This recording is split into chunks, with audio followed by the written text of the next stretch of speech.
Guys, magluluto tayo ng Dilimundo corn beef. Gigisa lang natin siya sa bawang sibuyas. So, bakit nga ba mahal itong Dilimundo na to? Tingnan natin yung loob niya, guys. Kung anong itsura nitong Dilimundo na corn beef. Yan siya. So, meron siyang taba sa taas. So, yung texture niya, ganyan siya.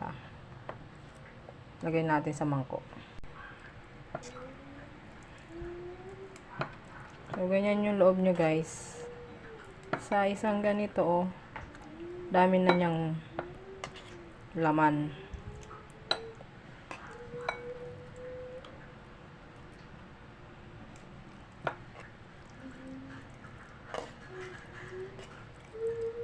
Nagigisa lang natin siya sa bawang sibuyas. Pwede rin lagyan ng patatas. Kung gusto nyo, yan, dami niya, oh. Daming laman sa isang lata. So, 380 grams siya. Yung laman niya. Siya, guys, nung nagisa ko.